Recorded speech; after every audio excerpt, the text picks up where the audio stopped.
Hi guys, sorry to interrupt your viewing, but please subscribe to the channel and like this video. Thank you. I couldn't believe it when my parents told me they bought my brother a house, an entire house. Meanwhile, I was living in their basement, paying rent just to stay there. At first, I thought there had to be some logical explanation, but the more I dug, the more I realized how unfair and twisted things really were. The housewarming party was supposed to be a celebration, a chance to toast my brother's new place and marvel at his grown-up accomplishment. I walked in, gift bag in hand, genuinely happy for him. I figured he'd saved up for years, maybe taken out a mortgage with some help from our parents. It never crossed my mind that the truth would hit like a gut punch. The place was beautiful. Hardwood floors, a spacious kitchen, a backyard big enough for barbecues. My brother, Mike, was all smiles as he showed me around, beaming with pride. "Pretty nice, huh?" he said, giving me a playful nudge as we walked into the living room. "Yeah," I admitted, genuinely impressed. "How'd you manage to swing this? Did you win the lottery or something?" He laughed, brushing off the question. "I got lucky, I guess," he said, before disappearing into the crowd to greet more guests. His vague answer left me curious, but I didn't press him. I figured I'd get the full story eventually. Later, I found myself in the kitchen, chatting with our parents over appetizers and wine. My mom was in a great mood, practically glowing as she talked about how proud she was of Mike. "He's really turning things around," she said, her voice brimming with satisfaction. "We're so glad we could help him get on his feet," she added, almost as an afterthought. Buying this house for him was the least we could do. I froze mid-sip, the wine burning in my throat as I choked it down. "Wait," I said, setting my glass on the counter. "You bought this house? Like paid for it?" "Yes," my dad chimed in, as if it were the most natural thing in the world. He needed a fresh start, and we wanted to help him get it. A fresh start. The words rang in my ears as I struggled to keep my expression neutral. I was living in their basement, scraping together rent money every month while juggling student loans and a low-paying job. A fresh start sounded like a fantasy to me, one I'd never even dreamed of asking for, because I assumed we were all treated equally. I forced a smile, swallowing the lump in my throat. "That's generous of you," I said carefully, though my mind was racing with questions. "Oh, it's no big deal," my mom said, brushing it off. "We just want him to have a stable foundation. Everyone deserves that, don't you think?" I nodded numbly, unsure how to respond. My parents had always been supportive in their own way, but this felt like something else entirely. I thought back to the countless times they'd told me paying rent was a lesson in responsibility, a necessary step toward adulthood. As the party continued around me, I couldn't shake the nagging thought. Why didn't I deserve the same help? Mike caught my eye from across the room, raising his glass in a toast with friends. He looked happy, carefree, like someone who didn't have to worry about bills or rent. Meanwhile, I was paying my parents to live in a basement that smelled like mildew whenever it rained too hard. I left the party early, my gift from Mike unopened on the counter. On the drive home, I couldn't stop replaying the conversation in my head. My parents had bought my brother a house, a whole house, while I was struggling just to stay afloat. The jealousy and confusion bubbled just below the surface, and for the first time, I started to question everything I thought I knew about fairness, family, and my place in it. Living in my parents' basement wasn't glamorous, but it was functional. After college, I moved back home to save money while I figured out my next steps. Between student loans and an entry-level job that barely covered my expenses, it seemed like the smartest move. My parents were clear from the beginning, though. I had to pay rent. "It's not about the money," my mom had said, handing me the lease agreement she'd drawn up. "It's about teaching you responsibility. You're an adult now, and it's important to learn how to manage finances." The rent wasn't outrageous, less than what I'd pay for an apartment, but it wasn't pocket change either. By the time I covered rent, student loan payments, and other bills, there wasn't much left for savings. Still, I told myself it was a fair deal. My parents were helping me by giving me a place to stay, and in return, I was contributing to the household. I assumed my brother Mike had gone through the same thing. He lived at home for a while after college too, and I figured he'd paid rent just like I was. That assumption made it easier to swallow the occasional sting of embarrassment when my friends asked why I was still living with my parents. "It's just temporary," I'd say. Mike did it too, and he turned out fine. But after the housewarming party, everything started to feel different. My parents had bought Mike an entire house, an incredible, mortgage-free place to call his own. If they were willing to do that for him, what had they done for him while he was living at home? Had he been paying rent? Or had he been getting a free ride while I was footing the bill for my little corner of their basement? The thought gnawed at me for days. Every time I handed over my rent check, the resentment grew a little stronger. It wasn't just about the money, it was the principle of it. My parents always claimed they treated us equally, but this felt like anything but fair. One night after dinner, I decided to test the waters. My dad was sitting in the living room, reading the newspaper, while my mom cleaned up in the kitchen. I sat down on the couch, pretending to scroll through my phone. "Hey, Dad," I said casually. "Did Mike pay rent when he lived here?" He looked up from his paper, his expression unreadable. "Why do you ask?" "Just curious," I said, trying to sound nonchalant. "I mean, I'm paying rent now, so I figured he probably did too." There was a pause, and then my dad sighed. "No, he didn't," he admitted. At the time, we decided it was more important for him to save money. His words hit me like a punch to the gut. "So, he got to live here for free?" I asked, struggling to keep my voice even. It was a different situation. My mom chimed in from the kitchen, her tone defensive. "Mike was in a tough spot. He needed our support, and I don't." I shot back, the bitterness creeping into my voice. "I'm living in your basement, working full-time, and still barely getting by. But I guess that's not tough enough for you to help me out." My dad set down his paper, looking uncomfortable. "It's not about favoritism," he said. "We just wanted to give him a chance to get ahead. And you're so independent. We knew you could handle things on your own." That line, "you're so independent," felt like salt in the wound. Was my independence a punishment? Had my ability to keep my head above water somehow made me less deserving of their help? After that conversation, my perception of my living situation shifted entirely. Every time I wrote my rent check or listened to my parents lecture me about responsibility, it felt like a slap in the face. They'd given my brother a free pass, and now they were buying him a house. Meanwhile, I was being charged for the privilege of living in a damp, windowless basement. I couldn't stop thinking about the double standard, and the more I thought about it, the angrier I got. My parents had always told me they believed in fairness, but this didn't feel fair at all. I decided I needed answers. If my parents weren't going to explain themselves, maybe Mike would. The next morning, I woke up with a pit in my stomach, the frustration from the night before churning into something heavier. I couldn't let it go. My parents' decision to buy Mike a house while I was paying rent in their basement felt like a slap in the face, and I needed answers. I found them sitting at the kitchen table, sipping coffee and chatting about some neighborhood gossip. For a moment, I hesitated, unsure how to start. But then the memory of my rent check, sitting on the counter waiting to be cashed, flashed in my mind, and I pushed forward. "So," I began, sitting down across from them and forcing my tone to stay casual, "about the house you bought for Mike. How did that happen?" My mom glanced at my dad, her smile fading. "What do you mean?" she asked cautiously. "I mean, why did you buy him a house?" I said, keeping my eyes fixed on her. "It's not exactly a small thing to do for someone." "Well," she said, clearly stalling for time, "he was struggling. His job wasn't paying much, and he needed a stable place to live. We wanted to help him get on his feet. And I'm not struggling?" I shot back, my voice sharper than I intended. "I'm living in your basement, paying rent. Why didn't you think I needed help?" My dad set down his coffee mug, leaning back in his chair with a sigh. "That's different," he said quickly. "You've always been independent. You've never needed the kind of help Mike needed." The words hit me like a brick. "So, because I'm responsible, I get less help? How is that fair?" "We're not trying to be unfair," my mom said, her tone soft, almost pleading. "Mike's always had a harder time finding his way. He needed more support, and we wanted to give him a chance to get ahead." Her explanation didn't sit well with me. "You keep saying you needed help," I said. "But what about me? I've been paying you rent for years, trying to save money and figure out my future. I could have used some help too, but you never offered. Why is his struggle more important than mine?"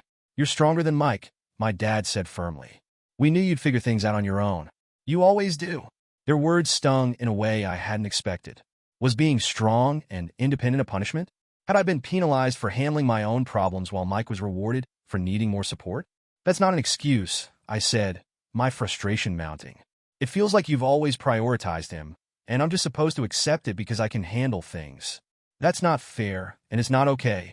They exchanged another glance, the kind that spoke volumes without a word. "It's not that we don't care about you," my mom said carefully. We thought you were fine. You've always been so capable, and we didn't think you needed us in the same way Mike did." I stared at them, my chest tightening. "Maybe you should have asked," I said quietly. "Instead of assuming I was fine, you could have actually asked me what I needed." The room fell silent, the weight of my words hanging between us. My parents looked uncomfortable, as if they hadn't considered this perspective before. But their discomfort didn't erase the years of feeling like I was second best. "I'm going to take a walk," I said, standing up. "I need some air." As I left the house, my frustration bubbled into something closer to anger. For years, I convinced myself that we were treated equally, that any differences in how my parents supported us were minor. But now, I couldn't ignore the reality. Mike had always been the priority, and I was left to fend for myself. This wasn't just about the house. It was about years of feeling overlooked, of being expected to carry the weight of independence while Mike was handed a safety net. And for the first time, I couldn't pretend it didn't hurt. The confrontation with my parents had done little to ease my frustration. If anything, it had left me more confused and hurt than before. Their vague justifications and insistence that I didn't need their help only raised more questions. Why was Mike's struggle so different from mine? What other ways had they supported him that I didn't know about? I needed answers, and I realized my brother might be the only one who could give them to me. That evening, I texted Mike, asking if he wanted to grab a coffee the next day. Sure, he replied. Everything okay? I hesitated before typing back. Just some things I want to talk about. See you tomorrow. The next day, we met at a small cafe downtown. Mike looked relaxed, sipping on his latte and scrolling through his phone as I sat down across from him. So, what's up? He asked, flashing his usual easygoing grin. I decided to start carefully. I've been thinking about the house Mom and Dad bought for you, I said, trying to keep my tone casual. It's great that they helped you out like that, but it got me wondering, how much help have they given you over the years? Mike's expression shifted slightly, his smile fading as he set down his cup. They've always been supportive, he said vaguely. You know how they are. They just wanted to make sure I was okay. Yeah, but what does supportive mean exactly? I pressed, leaning forward. Did they ever help you financially? Like when you were living at home? Or with school stuff? He hesitated, fidgeting with the edge of his napkin. I mean, they helped a little, he said cautiously. It's not a big deal. I wasn't buying it. Mike, come on, I said, my voice firm. I just found out they didn't charge you rent when you lived at home, while I've been paying them for years to live in the basement. I think I deserve to know what else they've done for you. His face flushed, and he sighed. Okay, fine, he said, leaning back in his chair. Yeah, they helped me out a lot. When I got my first car, they covered the payments for a couple of years. And when I had that credit card debt from college, they paid that off too. But it's not like I asked for it. They just offered. They paid off your debt? I repeated, my voice rising slightly. And covered your car payments? Why didn't I know about this? I don't know, he said, shrugging. It's not like we ever talked about it. I didn't think it mattered. It matters to me, I said sharply. I've been breaking my back trying to stay afloat, paying rent to live in a basement, and they've been handing you thousands of dollars without even mentioning it? How is that fair? Mike looked uncomfortable, his gaze dropping to the table. Look, I get why you're upset, he said. But it's not like I had an easy time either. My business almost went under a few years ago, and if Mom and Dad hadn't stepped in to help, I don't know what I would have done. What do you mean they stepped in to help? I asked, narrowing my eyes. They gave me some money to keep things running, he admitted reluctantly. Not alone, just help. They said they didn't want to see me fail. I stared at him, my chest tightening. How much? He hesitated, then muttered, like $15,000. I felt like the air had been knocked out of me. $15,000. That was more money than I'd ever had in my savings account at one time. And they just given it to him? Do you know how much I could have done with that kind of money? I asked, my voice shaking. I could have paid off half my student loans or moved out of the basement. Instead, I've been working nonstop just to stay afloat while they've been handing you everything. It's not my fault, Mike said defensively. I didn't ask for any of this. They just wanted to help. I'm not blaming you, I said, though part of me wasn't so sure. But you have to see how unfair this is. They've treated us completely differently, and I'm the one paying the price for it. Mike didn't have much to say after that. He mumbled an apology and said he hadn't realized how things looked from my perspective. But his apology didn't erase the facts. My parents had been supporting him financially for years, while I'd been left to fend for myself. As I left the cafe, my head was spinning. Every new piece of information felt like another betrayal, another reminder of how unequal things had been between us. I wasn't sure what hurt more, the financial disparity or the fact that my parents had kept it all hidden from me. One thing was clear, I needed to have another conversation with them. This time I wasn't going to hold back. The realization that my brother hadn't paid a dime in rent while living at home was like a match igniting a powder keg. I'd been stewing over the house, the car payments, the debt payoff, all of it, but this was the final straw. It wasn't even something I discovered on my own. It came up casually while venting to my best friend, Emma, over coffee. I can't believe my parents bought Mike a house, I said, shaking my head. Meanwhile, I'm paying rent to live in their basement. It's just so unfair. Emma tilted her head, frowning. Wait, Didn't your brother live with them for a while after college? Yeah, I said, not sure where she was going with this. Well, she continued, did he pay rent like you're doing now? The question hit me like a brick. I had no idea. I'd always assumed he did. It only seemed fair, but I realized I'd never actually asked him. That night, I called Mike. I didn't want to wait until the next time we saw each other. I needed answers immediately. Hey, I said, keeping my tone light even though my nerves were buzzing. Quick question for you. When you lived with mom and dad after college, did you have to pay rent? His response was so nonchalant, it almost made me laugh. Oh no, he said. They never asked me to pay rent. They said I needed to focus on saving money. I gripped the phone tightly, trying to keep my voice steady. They told you to save money? Yeah, he said, oblivious to the storm brewing on my end. They said it would help me get on my feet faster. Why? I didn't even know how to respond. My jaw clenched as I muttered something about needing to go, then hung up before I could explode. Furious, I drove home, each mile giving me more time to fuel my anger. I stormed into the house, straight to the living room where my parents were watching TV, and stood in front of the screen. We need to talk, I said, my voice sharp. They looked up startled.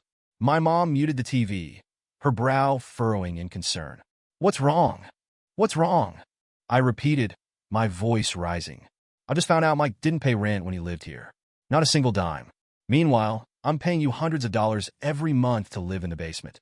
How is that fair? My dad sighed, leaning back in his chair. It's not about fairness, he said. Mike was in a different situation. That's always your excuse. I snapped. He was in a different situation where he needed more help. What about me? Do you think I don't need help? Do you think it's easy for me to juggle rent, loans, and bills while living in a damp basement? We've always tried to be fair, my mom said, her voice soft, as if that would calm me down. No, you haven't. I shot back. You bought him a house. You paid off his debt. You covered his car payments. And now I find out he didn't even pay rent? How is that fair to me? How is that even close to equal treatment? They exchanged a look, and I could see my dad's jaw tighten as if he were trying to come up with the right words. Mike needed more help, my mom said finally, her voice pleading. He wasn't in a good place, and we didn't want him to fall behind. And I'm just supposed to keep struggling because I'm independent? I countered, my frustration spilling out. Do you have any idea how that feels? It's like you're punishing me for not asking for help. That's not what we're doing, my dad said firmly. You've always been strong, capable. We knew you'd figure things out. I threw up my hands. Well, congratulations. I'm figuring things out. But do you know what it's like to feel like the only person in this family who has to? Do you know how humiliating it is to live in your parents' basement while your brother is getting handed a house? Neither of them said anything for a moment, and I could see the discomfort in their faces. But their silence only made me angrier. This isn't just about the house, I said, my voice quieter now, but still firm. It's about years of being treated like I don't matter as much. It's about feeling like I have to earn everything while Mike gets everything handed to him. It's not okay, and it's not fair. My mom reached out to touch my arm, but I stepped back. We're sorry, she said, her voice trembling. We didn't mean to make you feel this way. We just thought we were doing what was best for both of you. I shook my head, the tears threatening to spill. Well, you didn't. And now I don't know how to move forward from this. I turned and walked out of the room, leaving them sitting there in silence. Back in the basement, I sat on the edge of my bed, trying to calm the whirlwind of emotions tearing through me. Anger, hurt, betrayal. This wasn't just about money. It was about feeling like I'd always been second best. And I wasn't sure if anything they said could fix that. After the confrontation with my parents, the atmosphere in the house changed. The tension was thick, an invisible wall separating us even when we were in the same room. I started spending most of my time in the basement, only coming upstairs when absolutely necessary. Meals became solitary affairs. I grabbed something quick and retreat back downstairs, avoiding the awkward silences and strained glances.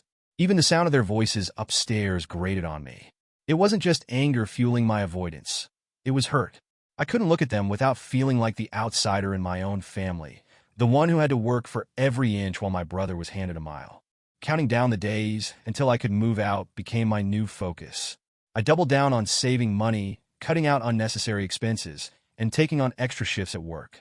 Every dollar I set aside felt like a step closer to freedom.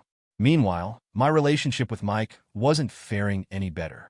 After our conversation about his rent-free time at home and the financial help he'd received, I found it hard to be around him. He swore up and down that he hadn't asked for any of it, that our parents had just offered to help. It's not like I demanded they buy me a house or pay off my debt, he said one afternoon when I confronted him again. They just wanted to make things easier for me. That's easy for you to say, I snapped. You've never had to fight for their support. It's always been handed to you. That's not fair, he said, his tone defensive. You think I don't feel guilty about this? I do. But what do you want me to do? Give the house back? Refuse their help?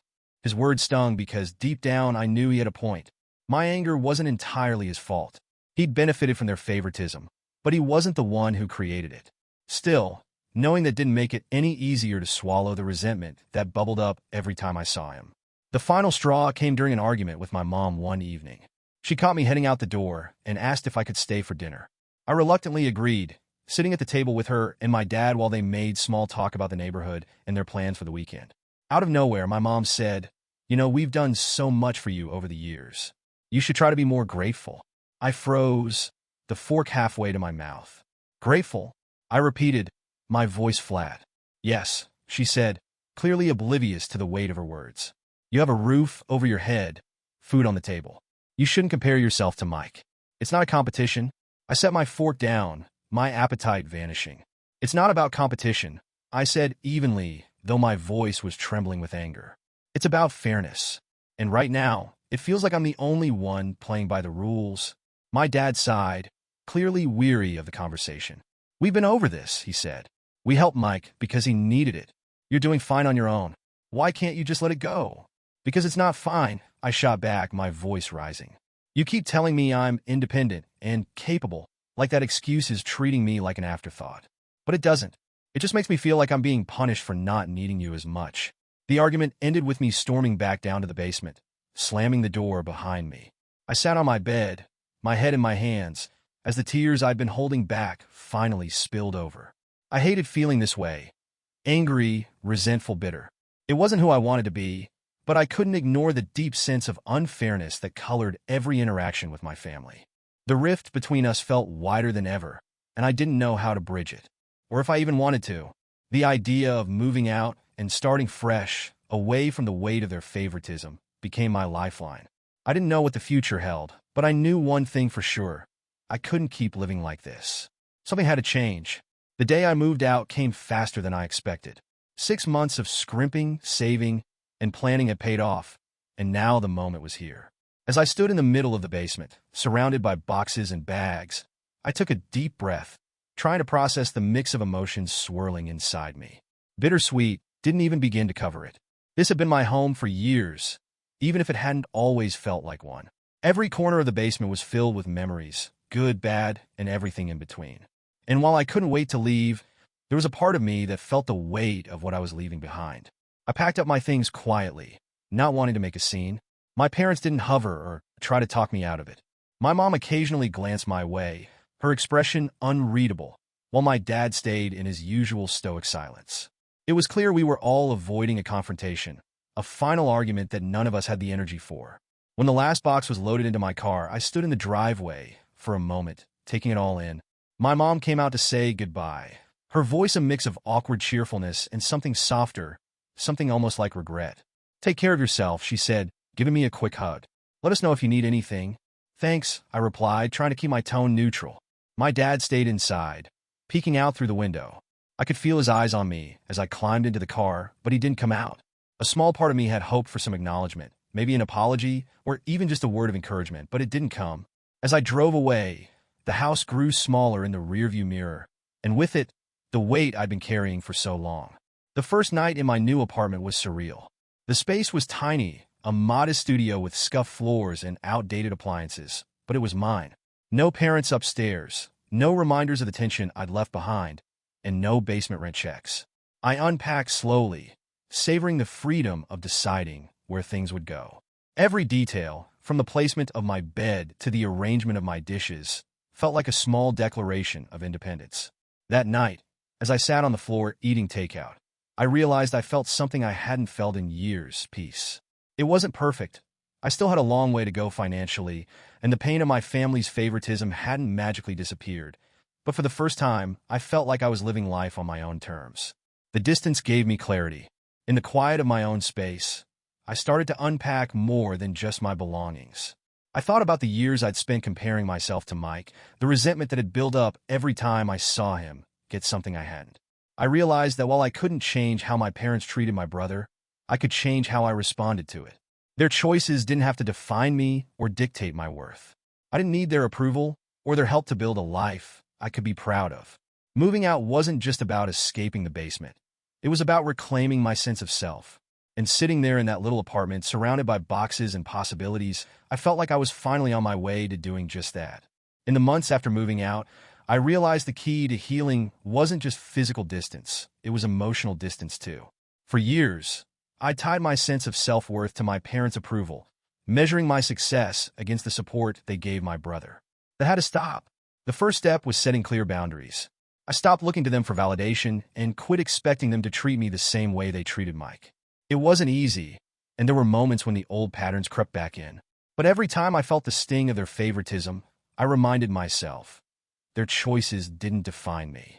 I focused on building a life that made me happy, one that was completely my own. I threw myself into work, taking on new projects and pushing myself to grow in ways I never had before. I started making friends outside of my family's orbit, people who supported and celebrated me without any strings attached. My relationship with my parents didn't magically improve, but it became less fraught. We still talked, but our conversations were more surface level. I kept them at arm's length, only sharing the parts of my life I felt comfortable letting them see. When my mom asked why I wasn't visiting as often, I told her honestly, I'm focusing on myself right now. I need some space to figure things out. She didn't take it well at first. We're your family, she said, her voice tinged with guilt. You shouldn't shut us out. I'm not shutting you out, I replied calmly. But I need to protect my peace, and right now, that means setting some boundaries. It wasn't the answer she wanted, but it was the truth. And for the first time, I felt confident standing my ground. With Mike, things were more complicated. I finally sat him down one afternoon to explain how I felt. I told him about the years of resentment I'd been carrying, about how it felt to watch him get everything I'd worked so hard for handed to him. I know it's not your fault, I said, trying to keep my tone even.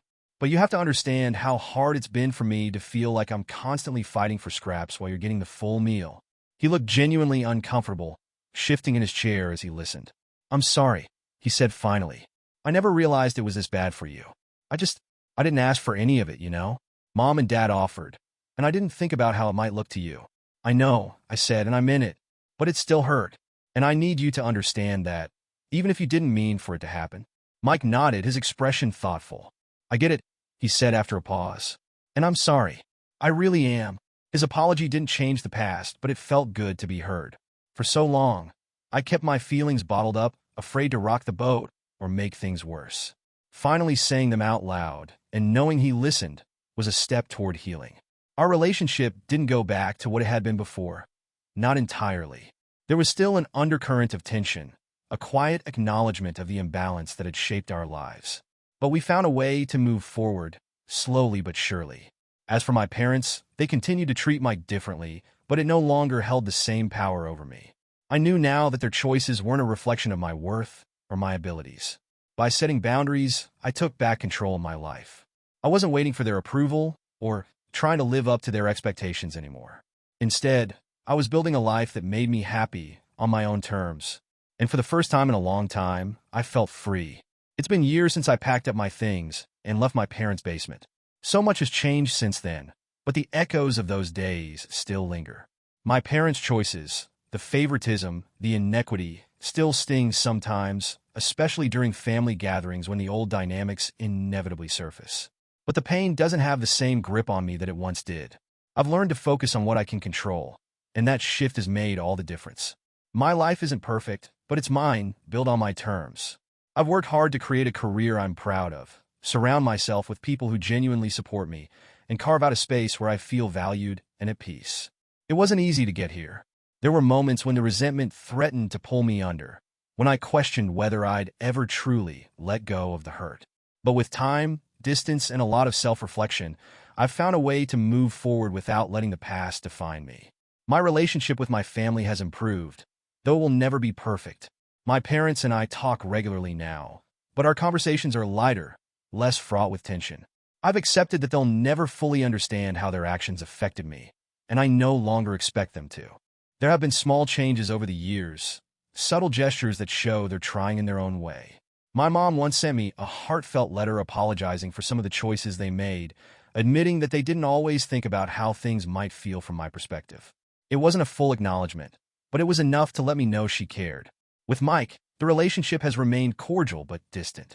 We're not as close as we once were, and maybe we never will be. But there's no animosity between us anymore, and I take comfort in the fact that we've both found ways to move forward. Looking back, I've come to understand that fairness isn't always something you can count on, not in families, not in life. People make choices based on their own fears, biases, and limitations. That doesn't mean those choices don't hurt, but it does mean you have to decide how much power you're willing to give them. Resilience, on the other hand, is something you can build for yourself. Every time I set a boundary, stood up for my needs, or worked toward my goals despite the obstacles, I was strengthening that resilience. And now, I can see the ways it has shaped me into a stronger, more self-reliant person. I've learned to celebrate my own wins, no matter how small, and to find joy in the life I've built. It's not the life I thought I'd have, and it didn't come with the kind of support I'd hoped for, but it's mine. At the end of the day, I'm proud of how far I've come. I've let go of the need for my parents' approval, stopped comparing myself to my brother, and found peace in the knowledge that I'm more than the sum of my family's choices. Life isn't always fair, but it's full of opportunities to grow, to heal, and to redefine what happiness means on your own terms. And for me, that's been the greatest lesson of all. Now, when I think about the basement, the resentment and anger are replaced by gratitude for the lessons it taught me, for the strength it forced me to find, and for the freedom it pushed me to claim. I'm stronger because of it, and for that, I'll always be thankful.